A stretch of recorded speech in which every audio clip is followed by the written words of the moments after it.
car tous ceux qui sont conduits par l'Esprit de Dieu sont fils de Dieu. Cette déclaration puissante de l'Épître aux Romains révèle une vérité qui peut transformer toute une existence. Mais qu'est-ce que cela signifie réellement de vivre une vie guidée par l'Esprit de Dieu? Dans un monde rempli de distractions, de voix contradictoires et de décisions difficiles, Dieu désire encore conduire son peuple avec sagesse, paix et puissance. As-tu déjà ressenti ce profond désir de connaître la volonté de Dieu pour ta vie, d'entendre sa voix et de marcher avec assurance dans ses plans? Si c'est ton cas, cette vidéo est pour toi. Avant de poursuivre, pense à aimer cette vidéo et à t'abonner à Semences Divines pour recevoir davantage d'enseignements qui fortifient la foi. Écris également dans les commentaires « Saint-Esprit, conduis mes pas ». Reste jusqu'à la fin, car nous découvrirons ensemble des clés bibliques profondes ainsi qu'une prière qui pourrait transformer ta marche avec Dieu. Pour comprendre ce que signifie vivre une vie guidée par l'Esprit de Dieu, il est nécessaire de revenir au fondement même des Écritures. Dès les premières pages de la Bible, nous découvrons la présence active de l'Esprit de Dieu. Dans le livre de la Genèse, avant même que la création ne prenne sa forme définitive, l'Esprit de Dieu se mouvait au-dessus des eaux. Cette image est profondément significative. Là où régnait le vide, l'obscurité et le désordre, l'Esprit était déjà à l'œuvre pour préparer l'ordre, la vie et la beauté. Depuis le commencement, l'Esprit de Dieu n'est pas une force impersonnelle ni une influence mystérieuse. Il est la présence divine qui agit, qui guide, qui révèle et qui transforme. Tout au long de l'Ancien Testament, nous voyons des hommes et des femmes être dirigés par l'Esprit dans des circonstances extraordinaires. Lorsque Joseph fut vendu comme esclave et conduit en Égypte, il traversa des épreuves qui semblaient incompréhensibles. Pourtant, l'Esprit de Dieu lui donna la sagesse nécessaire pour interpréter les songes et préparer une nation entière à survivre à une famine dévastatrice. Derrière chaque décision inspirée de Joseph, se trouvait la main invisible de Dieu. Ce n'était pas simplement son intelligence qui le guidait, mais une sagesse venue d'en haut. Moïse représente également un exemple remarquable de la direction divine. Lorsqu'il se trouva devant le buisson ardent, il ne cherchait pas à devenir un libérateur. Il gardait simplement les troupeaux dans le désert. Pourtant, Dieu l'appela, le dirigea et lui révéla un plan plus grand que tout ce qu'il aurait pu imaginer. Chaque étape de son ministère fut marquée par la direction de Dieu. Lorsque le peuple d'Israël devait avancer, une colonne de nuée les conduisait le jour et une colonne de feu les guidait la nuit. Cette manifestation visible annonçait déjà une vérité spirituelle plus profonde. Dieu n'a jamais voulu que son peuple marche sans direction. Les prophètes de l'Ancien Testament furent eux aussi portés par l'Esprit. Ésaïe, Jérémie, Ézéchiel et bien d'autres reçurent des révélations qui dépassaient leur compréhension naturelle. Ils annoncèrent des événements futurs, appelèrent le peuple à la repentance et proclamèrent les promesses divines. Leur autorité ne provenait pas de leur position sociale ou de leurs capacités humaines. Elle provenait de l'Esprit de Dieu qui parlait à travers eux. Cependant, malgré toutes ces manifestations, une promesse extraordinaire traversait les siècles. Dieu annonçait qu'un jour son esprit ne reposerait plus seulement sur quelques individus choisis, mais sur tous ceux qui lui appartiendraient. Le prophète Joël déclara que Dieu répandrait son esprit sur toute chair. Cette promesse annonçait une nouvelle époque dans la relation entre Dieu et son peuple. Ce qui était autrefois réservé à quelques-uns deviendrait accessible à tous les croyants. Lorsque Jésus apparut sur la terre, cette promesse commença à prendre une dimension nouvelle. Dès le début de son ministère, Jésus fut présenté comme celui sur qui reposait pleinement l'Esprit de Dieu. Lors de son baptême, l'Esprit descendit sur lui comme une colombe. Ce moment n'était pas simplement symbolique. Il révélait que Jésus marchait dans une parfaite communion avec le Père à travers l'Esprit. Chaque parole qu'il prononçait, chaque miracle qu'il accomplissait et chaque décision qu'il prenait reflétait cette relation parfaite. L'un des aspects les plus fascinants du ministère de Jésus est qu'il ne vivait jamais selon les impulsions de la chair ou les attentes des hommes. Il était constamment guidé par le Père. Lorsqu'une foule voulait le retenir, il savait quand partir. Lorsqu'une situation semblait urgente, il savait parfois attendre. Lorsqu'une porte semblait fermée, il connaissait le moment exact où Dieu allait intervenir. Jésus nous montre ce qu'est une vie entièrement conduite par l'Esprit. Avant son départ, Jésus fit une promesse qui allait bouleverser l'histoire du monde. Il annonça la venue du Saint-Esprit comme consolateur, guide et conseiller. Il expliqua à ses disciples qu'il leur était avantageux qu'ils retournent auprès du Père afin que l'Esprit puisse venir demeurer en eux. Cette déclaration pouvait sembler difficile à comprendre. Comment l'absence physique de Jésus pouvait-elle être un avantage? Pourtant, Jésus savait qu'à travers la présence du Saint-Esprit, chaque croyant pourrait bénéficier d'une communion constante avec Dieu. Cette promesse s'accomplit lors de la Pentecôte. Les disciples étaient réunis dans la prière lorsque l'Esprit de Dieu descendit avec puissance. Leur peur fut remplacée par le courage. Leur confusion fut remplacée par la clarté. Leur faiblesse fut remplacée par la puissance. Ce jour-là, une nouvelle réalité spirituelle commença. Les croyants n'étaient plus simplement appelés à suivre des règles extérieures. Ils étaient appelés à être conduits intérieurement par l'Esprit de Dieu. L'apôtre Paul développa cette vérité avec profondeur dans ses lettres. Il expliqua que ceux qui appartiennent à Christ ont reçu l'Esprit de Dieu. Il enseigna que la vie chrétienne n'est pas un effort humain visant à plaire à Dieu par ses propres forces. Elle est une coopération quotidienne avec le Saint-Esprit. Marcher selon l'Esprit signifie apprendre à écouter sa voix, à suivre ses directions et à dépendre de sa puissance. Malheureusement, cette vérité est souvent mal comprise dans le monde actuel. Certains considèrent la direction du Saint-Esprit comme quelque chose de réservé aux pasteurs, aux prophètes ou à des croyants particulièrement spirituels. D'autres imaginent qu'être guidé par l'Esprit consiste uniquement à vivre des expériences émotionnelles extraordinaires. Ces deux conceptions passent à côté de l'essentiel. Dans les Écritures, être conduit par l'Esprit concerne avant tout la relation. Il s'agit de développer une intimité avec Dieu qui influence chaque domaine de la vie. Le Saint-Esprit ne veut pas seulement intervenir dans les grands moments de notre existence. Il désire aussi guider nos pensées, nos paroles, nos décisions, nos relations et nos priorités quotidiennes. Il est présent lorsque nous cherchons la sagesse face à une difficulté. Il est présent lorsque nous avons besoin de paix au milieu de l'incertitude. Il est présent lorsque nous devons discerner entre plusieurs chemins. Une autre erreur fréquente consiste à croire que la direction de l'Esprit élimine toutes les épreuves. Pourtant, les exemples bibliques démontrent exactement le contraire. Joseph fut guidé par Dieu, mais il connut la prison. Moïse fut guidé par Dieu, mais il affronta le désert. David fut guidé par Dieu, mais il traversa des saisons de persécution. Les apôtres furent guidés par Dieu, mais ils rencontrèrent l'opposition. La présence de l'Esprit ne signifie pas l'absence de combat. Elle signifie la présence de Dieu au milieu des combats. Dans une société qui valorise l'autonomie absolue, l'indépendance et l'autosuffisance, la notion d'être guidé par l'Esprit peut sembler étrange. Beaucoup veulent contrôler leur avenir, prévoir chaque détail et dépendre uniquement de leur propre compréhension. Pourtant, les Écritures nous enseignent qu'il existe une sagesse supérieure à la sagesse humaine. Dieu voit ce que nous ne voyons pas. Il connaît ce que nous ignorons. Il prépare des chemins que nous sommes incapables d'imaginer. Voilà pourquoi vivre une vie guidée par l'Esprit de Dieu est l'un des plus grands privilèges accordés aux croyants. Ce n'est pas simplement une doctrine à comprendre, mais une réalité à expérimenter. C'est l'invitation divine à marcher chaque jour avec le Créateur de l'univers, à recevoir sa direction, à découvrir sa volonté et à avancer avec confiance, même lorsque le chemin semble incertain. Et plus nous explorerons cette vérité, plus nous découvrirons que la vie conduite par l'Esprit n'est pas une exception réservée à quelques élus, mais l'héritage que Dieu a préparé pour chacun de ses enfants. Vivre une vie guidée par l'Esprit de Dieu commence par comprendre que Dieu ne nous a jamais appelés à avancer seuls. Le Saint-Esprit n'est pas seulement une présence que nous ressentons dans certains moments de prière, il est celui qui accompagne chaque étape de notre marche spirituelle. Mais comment reconnaître concrètement sa direction? Comment savoir si nos choix viennent de Dieu ou simplement de nos propres désirs? Les Écritures nous révèlent plusieurs principes fondamentaux qui nous permettent d'apprendre à marcher avec l'Esprit et à développer une sensibilité spirituelle plus profonde. Le premier principe est de reconnaître que l'Esprit de Dieu conduit toujours selon la parole de Dieu. Beaucoup cherchent des signes extraordinaires, des confirmations spectaculaires ou des expériences inhabituelles. Mais l'Esprit Saint ne contredit jamais ce que Dieu a déjà révélé dans les Écritures. Sa voix est toujours en harmonie avec la vérité divine. Jésus lui-même a montré l'importance de la parole lorsqu'il a résisté aux tentations du diable dans le désert en répondant avec les Écritures.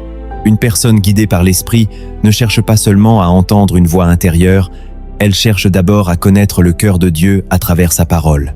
Plus nous remplissons notre esprit de la vérité biblique, plus nous devenons capables de reconnaître les directions du Saint-Esprit. Le deuxième principe est d'apprendre à développer une vie de prière constante. La prière n'est pas seulement un moment où nous présentons nos demandes à Dieu, elle est aussi un espace où nous apprenons à écouter. Trop souvent, les croyants parlent beaucoup à Dieu, mais prennent peu de temps pour recevoir ses instructions. Pourtant, une relation profonde nécessite un échange.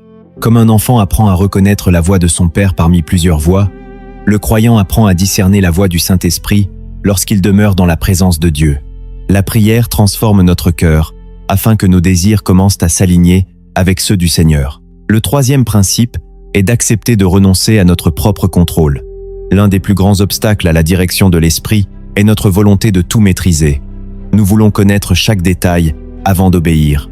Nous voulons comprendre chaque étape avant d'avancer. Mais Dieu fonctionne souvent différemment. Abraham a quitté son pays sans connaître toute la destination que Dieu lui réservait. Pierre a quitté sa barque pour marcher sur les eaux lorsqu'il a répondu à l'appel de Jésus. La foi véritable commence lorsque nous faisons confiance à Dieu même lorsque nous ne voyons pas encore le chemin complet. L'Esprit de Dieu ne cherche pas seulement à nous donner des informations, il cherche à transformer notre dépendance envers Dieu. Le quatrième principe est de cultiver l'obéissance dans les petites choses. Beaucoup attendent une grande révélation divine alors qu'ils négligent les simples directions que Dieu leur donne chaque jour. Pourtant, Dieu forme souvent ses enfants dans les détails ordinaires avant de leur confier des responsabilités plus importantes. David a appris la fidélité lorsqu'il gardait les brebis dans les champs avant de devenir roi. Moïse a appris la patience dans le désert avant de conduire une nation entière. Celui qui écoute l'esprit dans les petites décisions développe une capacité plus grande à suivre Dieu dans les moments décisifs. L'obéissance quotidienne ouvre la porte à une relation plus profonde avec le Seigneur. Le cinquième principe est de rechercher la paix que donne l'Esprit de Dieu. La paix du Saint-Esprit n'est pas simplement l'absence de problèmes, c'est une assurance intérieure qui demeure même lorsque les circonstances sont difficiles. Cette paix devient souvent un indicateur spirituel qui nous aide à discerner la direction de Dieu. Lorsque nous sommes conduits par nos émotions, nous sommes souvent dominés par la peur, l'impatience ou l'inquiétude.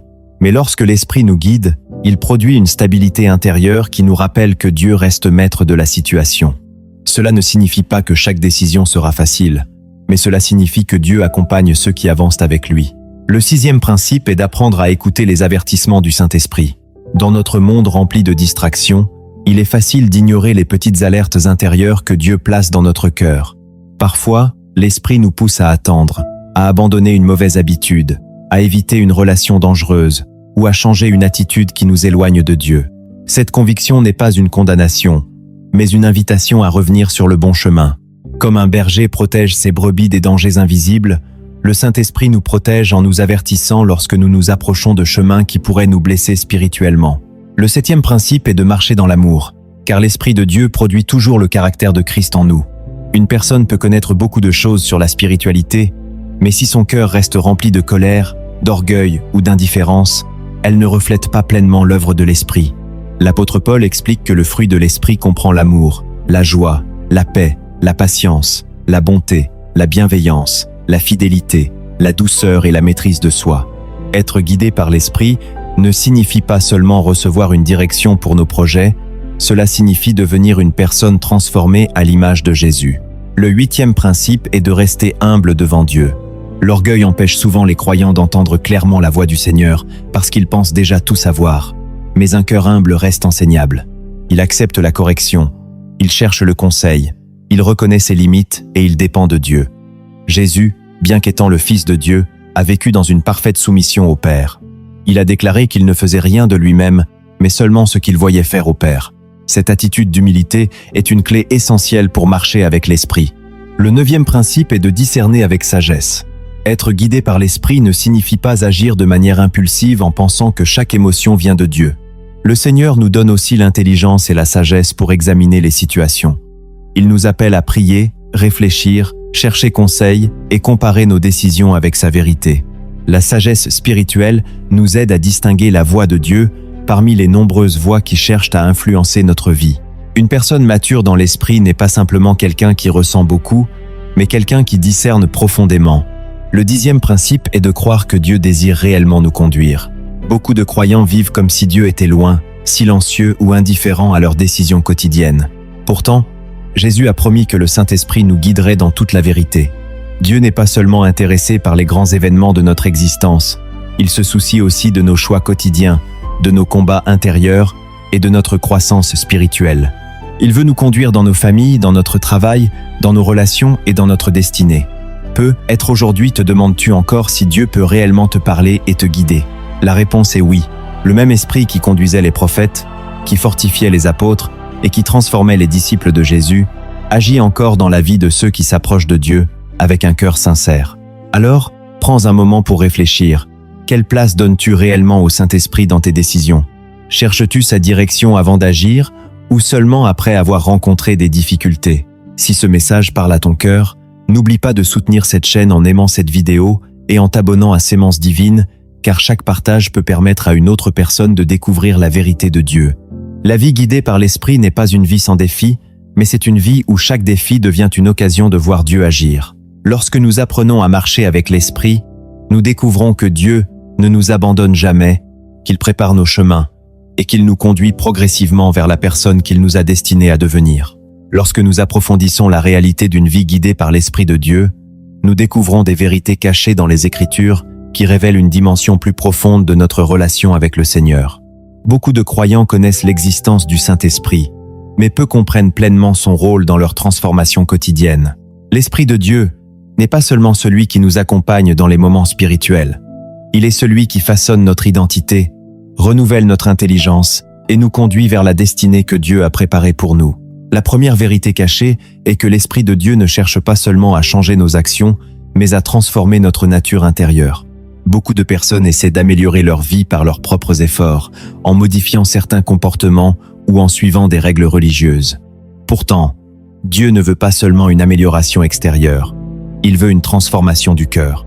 Dans sa conversation avec Nicodème, Jésus a expliqué qu'il fallait naître de nouveau par l'Esprit. Cette nouvelle naissance signifie que Dieu commence une œuvre profonde en nous, une œuvre qui touche nos pensées, nos désirs et notre manière de voir le monde. Le Saint-Esprit ne vient pas simplement ajouter quelque chose à notre ancienne vie, il vient créer une nouvelle réalité spirituelle. La deuxième vérité cachée est que l'Esprit de Dieu révèle notre véritable identité en Christ.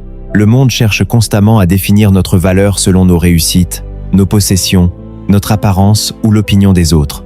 Mais lorsque nous sommes conduits par l'Esprit, nous découvrons que notre identité ne dépend plus de ces choses temporaires. L'apôtre Paul affirme que ceux qui sont conduits par l'Esprit sont enfants de Dieu. Cela signifie que nous ne marchons plus comme des personnes abandonnées ou perdues, mais comme des fils et des filles qui connaissent leur appartenance au Père Céleste. Cette révélation change notre manière de prier, de vivre et d'affronter les difficultés. Celui qui sait qu'il appartient à Dieu ne se laisse pas facilement écraser par les circonstances. La troisième vérité cachée est que l'Esprit de Dieu nous donne accès à une sagesse supérieure. Dans un monde où les informations sont nombreuses mais où la sagesse véritable semble rare, Dieu offre à ses enfants une compréhension qui vient d'en haut. Le roi Salomon demanda à Dieu un cœur intelligent pour discerner le bien du mal, et Dieu lui accorda une sagesse remarquable. De la même manière, le Saint-Esprit nous aide à voir au-delà des apparences. Il nous donne le discernement nécessaire pour prendre des décisions qui honorent Dieu. Il ne signifie pas que nous connaîtrons toujours toutes les réponses immédiatement, mais il nous permet d'avancer avec confiance en sachant que Dieu dirige nos pas. La quatrième vérité cachée est que l'Esprit de Dieu nous apprend à reconnaître les saisons spirituelles de notre vie. Beaucoup de frustrations viennent du fait que nous voulons que Dieu agisse selon notre calendrier. Nous voulons des réponses immédiates, des changements rapides et des résultats visibles. Pourtant, Dieu travaille souvent selon des saisons. Il y a des moments de préparation, des moments d'attente, des moments de croissance et des moments de récolte. L'Esprit nous aide à comprendre ce que Dieu fait, même lorsque nous ne voyons pas encore l'accomplissement de ses promesses. Joseph a vécu une longue période entre la promesse reçue dans sa jeunesse et son élévation en Égypte. Pendant cette période, Dieu préparait son caractère avant de préparer sa position. La cinquième vérité cachée est que l'Esprit de Dieu nous conduit souvent à travers des chemins que notre intelligence naturelle ne comprend pas. Beaucoup pensent que lorsque Dieu dirige une personne, tout devient immédiatement facile.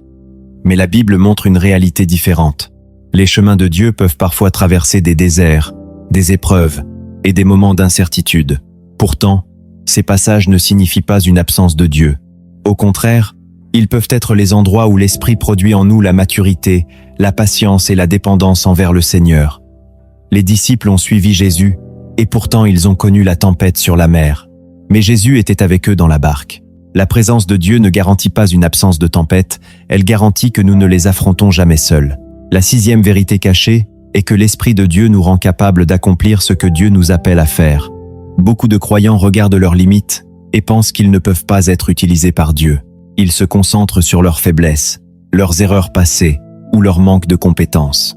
Pourtant, dans toute l'histoire biblique, Dieu a utilisé des personnes imparfaites qui dépendaient de sa puissance. Moïse avait des excuses.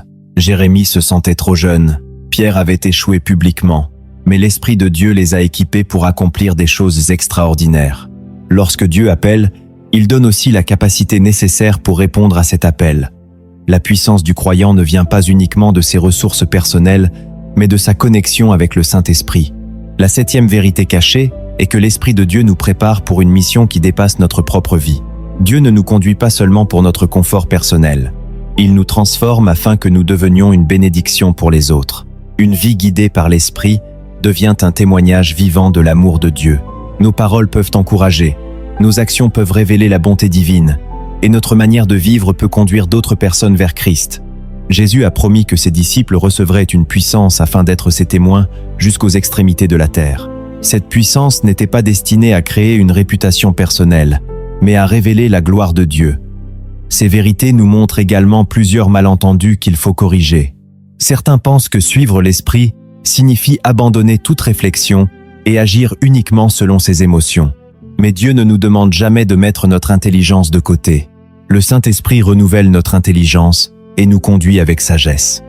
D'autres pensent que la direction de l'Esprit est toujours accompagnée de signes extraordinaires. Pourtant, Dieu parle aussi dans le silence, dans la sagesse quotidienne et dans les petits choix d'obéissance.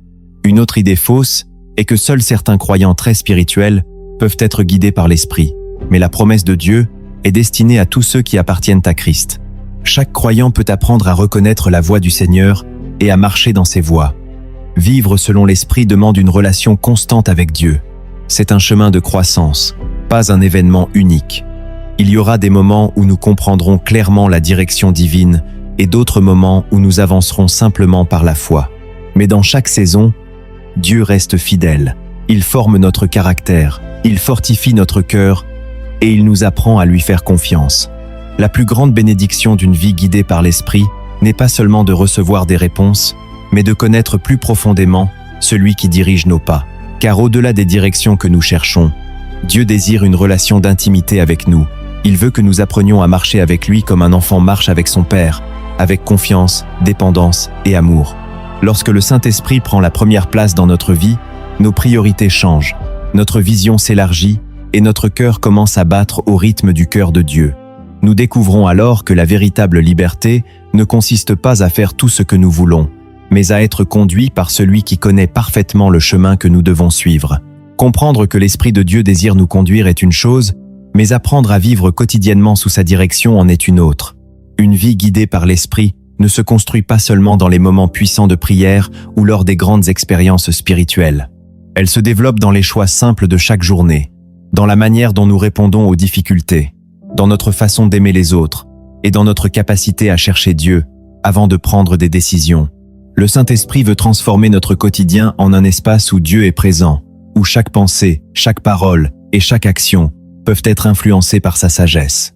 La première étape pratique pour vivre cette réalité est d'apprendre à commencer chaque journée avec Dieu. Avant de consulter les préoccupations du monde, avant de laisser les inquiétudes remplir notre esprit, il est essentiel de consacrer un moment au Seigneur. Cette habitude simple ouvre notre cœur à sa direction. Lorsque nous commençons notre journée dans la présence de Dieu, nous déclarons que nous avons besoin de lui et que notre force ne vient pas uniquement de nous-mêmes. Une courte prière comme « Seigneur, conduis-moi aujourd'hui, dirige mes pensées et aide-moi à marcher selon ta volonté » peut devenir une porte vers une communion plus profonde avec le Saint-Esprit. La deuxième étape est de développer une écoute spirituelle attentive. Beaucoup de personnes parlent à Dieu uniquement lorsqu'elles ont besoin d'une intervention, mais une relation véritable implique aussi d'apprendre à écouter. Écouter l'Esprit signifie ralentir, méditer la parole, examiner nos motivations et rester sensible aux convictions que Dieu place dans notre cœur.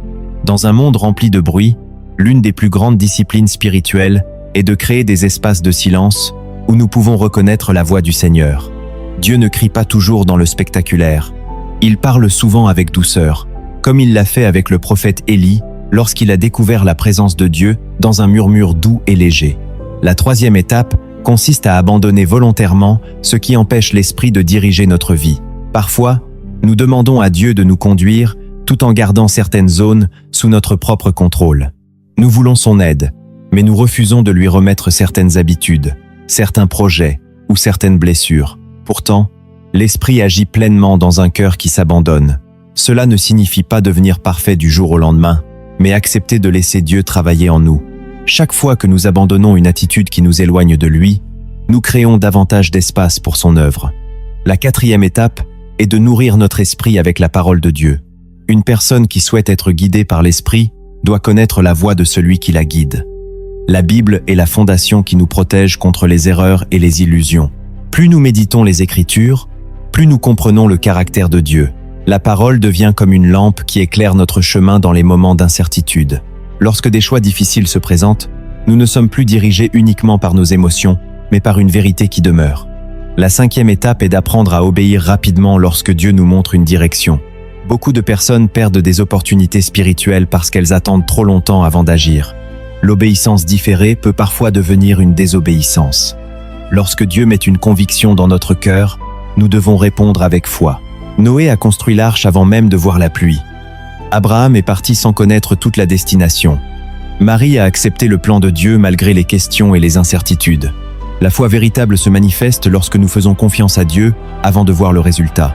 La sixième étape est de chercher la présence du Saint-Esprit dans nos relations avec les autres. Une vie guidée par Dieu ne se limite pas à notre relation personnelle avec lui, elle influence également notre manière de traiter les personnes autour de nous. L'Esprit nous apprend à pardonner, à aimer ceux qui nous blessent, à servir avec humilité et à être une source d'encouragement. Parfois, la direction de Dieu se manifeste simplement par une occasion d'aider quelqu'un, de prononcer une parole de réconfort ou de montrer de la compassion. La spiritualité véritable produit toujours des fruits visibles dans notre manière d'aimer. La septième étape est de rester fidèle, même lorsque nous ne voyons pas immédiatement les résultats. Beaucoup abandonnent parce qu'ils pensent que Dieu ne les guide plus lorsque les circonstances deviennent difficiles. Pourtant, les grandes transformations prennent souvent du temps. Une graine plantée dans la terre ne devient pas immédiatement un arbre. Elle doit traverser une période invisible où les racines se développent. De la même manière, l'Esprit de Dieu travaille parfois dans des profondeurs que nous ne pouvons pas encore percevoir. La patience fait partie de la marche spirituelle. Il faut continuer à croire, continuer à prier et continuer à avancer. J'aimerais partager une histoire inspirée des cieux qui illustre cette vérité. Il y avait un homme nommé Samuel, qui priait depuis plusieurs années pour comprendre le plan de Dieu pour sa vie. Il avait connu des portes fermées, des déceptions et des moments où il se demandait si Dieu l'avait oublié. Pourtant, chaque matin, il continuait à chercher la présence du Seigneur. Un jour, pendant sa prière, il ressentit une conviction profonde. Il devait commencer à encourager les personnes autour de lui avec les dons que Dieu avait placés en lui. Cela semblait insignifiant à ses yeux. Il pensait qu'il devait accomplir quelque chose de grand pour prouver son utilité. Mais l'Esprit lui enseignait que le royaume de Dieu commence souvent par de petites graines. Samuel commença alors à écouter davantage, à servir davantage et à partager des paroles d'espérance autour de lui. Quelques mois plus tard, une personne qui l'avait simplement encouragé vint lui dire que ses paroles lui avaient redonné la force de ne pas abandonner. Cette personne traversait une période sombre et pensait mettre fin à son combat spirituel. Samuel réalisa alors que Dieu l'avait conduit dans une mission qu'il ne voyait pas au départ. Il cherchait une grande révélation, mais Dieu lui avait confié une petite obéissance qui produisait un grand impact. Cette histoire nous rappelle une vérité profonde. La direction de Dieu n'est pas toujours accompagnée de grands signes visibles. Parfois, l'Esprit nous conduit simplement à être présent au bon moment, à prononcer la bonne parole et à accomplir un acte d'amour qui touche une vie. Lorsque nous suivons Jésus avec fidélité, Dieu utilise même les choses simples pour accomplir ses desseins éternels. Alors, comment savoir si nous suivons réellement la voie de l'Esprit? Regardons les fruits produits dans notre vie. Sommes-nous plus proches de Dieu? Avons-nous davantage d'amour, de patience et de compassion? Sommes-nous transformés dans notre caractère? Une véritable direction du Saint-Esprit nous rapproche toujours de Jésus et nous rend plus semblables à lui. Pour appliquer cette vérité chaque jour, prenons le temps de prier avant nos décisions, méditons régulièrement les Écritures, demandons conseil à Dieu, restons attentifs aux occasions de servir et acceptons les saisons d'attente avec confiance. La vie guidée par l'Esprit n'est pas réservée à une élite spirituelle. C'est l'appel de Dieu pour chaque croyant qui désire marcher avec lui. Même dans les moments où nous ne comprenons pas le chemin, nous pouvons avoir l'assurance que le Saint-Esprit nous accompagne. Il connaît les routes que nous ne connaissons pas. Il voit les dangers que nous ignorons. Et il prépare des bénédictions que nous n'avons pas encore découvertes. Lorsque nous lui abandonnons notre vie, nous découvrons une paix nouvelle, une force nouvelle et une direction nouvelle. Car celui qui marche avec l'Esprit de Dieu ne marche jamais seul. Au terme de cette réflexion sur une vie guidée par l'Esprit de Dieu, il est important de retenir une vérité essentielle. Dieu n'a jamais voulu que ses enfants avancent seuls dans ce monde. Depuis le commencement, son désir a toujours été d'avoir une relation profonde avec l'humanité, une relation dans laquelle sa présence accompagne, enseigne, corrige, fortifie et transforme. Le Saint-Esprit est la preuve que Dieu n'est pas distant, qu'il n'est pas silencieux et qu'il n'est pas absent de nos réalités quotidiennes. Il est celui qui marche avec nous dans les vallées, qui nous éclaire dans les moments d'incertitude et qui nous donne la force de continuer lorsque nos propres ressources arrivent à leurs limites.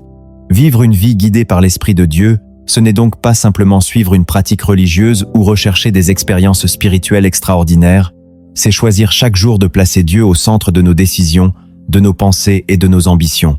C'est reconnaître que notre sagesse humaine a ses limites, mais que la sagesse divine est parfaite. C'est comprendre que le chemin préparé par Dieu est toujours meilleur que celui que nous essayons de construire par nos propres forces. Nous avons découvert que l'Esprit de Dieu nous conduit par sa parole, par la prière, par la sagesse, par la paix intérieure et par une transformation profonde de notre caractère.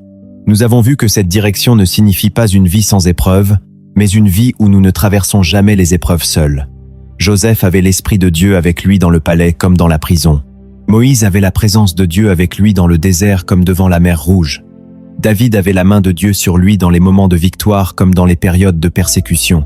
Leur histoire nous rappelle que la présence de Dieu ne dépend pas de nos circonstances. Même lorsque le chemin semble obscur, l'Esprit continue d'œuvrer dans l'ombre. Peut être qu'aujourd'hui tu traverses une saison où tu cherches une réponse de Dieu. Peut être que tu as demandé une direction, mais tu as l'impression que le ciel reste silencieux. Peut être que tu te demandes pourquoi certaines portes restent fermées ou pourquoi certaines prières semblent attendre leur accomplissement. Souviens-toi de ceci. Le silence de Dieu n'est pas l'absence de Dieu. Parfois, dans le silence, Dieu prépare ton cœur.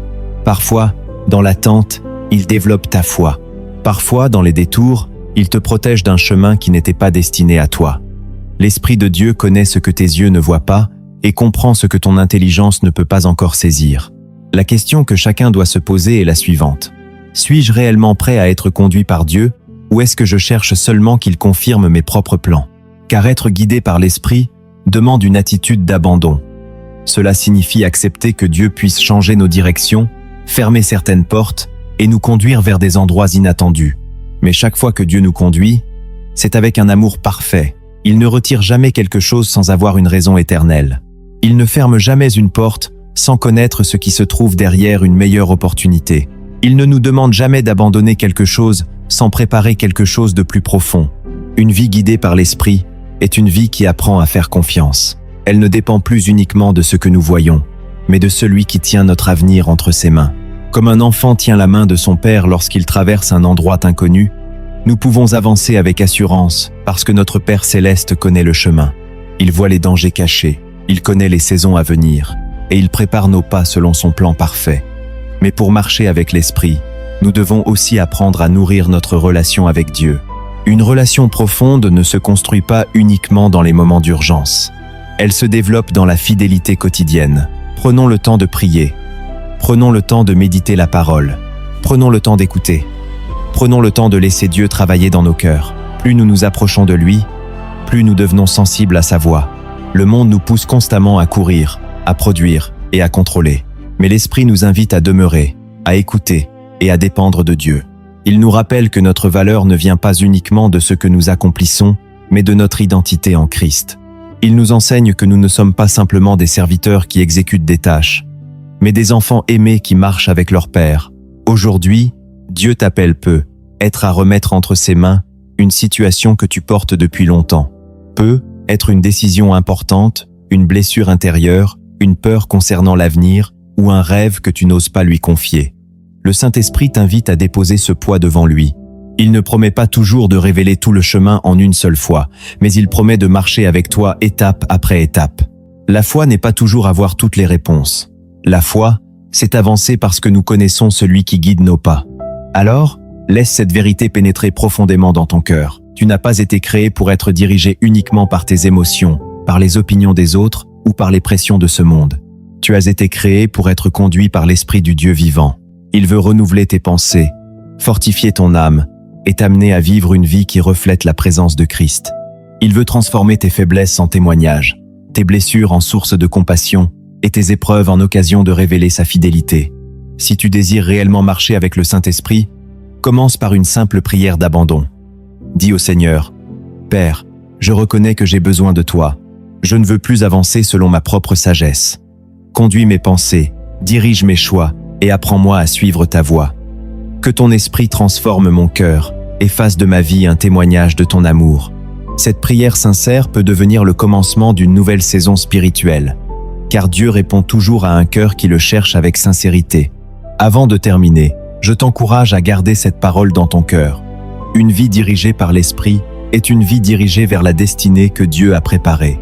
Peu importe ton passé, peu importe tes erreurs ou les saisons difficiles que tu as traversées, Dieu peut encore te guider, te restaurer et t'utiliser. Le même Esprit qui a donné du courage aux disciples, qui a fortifié les prophètes et qui a transformé des vies ordinaires, est encore à l'œuvre aujourd'hui. Si ce message a touché ton cœur, partage cette vidéo avec une personne qui a besoin d'entendre que Dieu veut encore la conduire.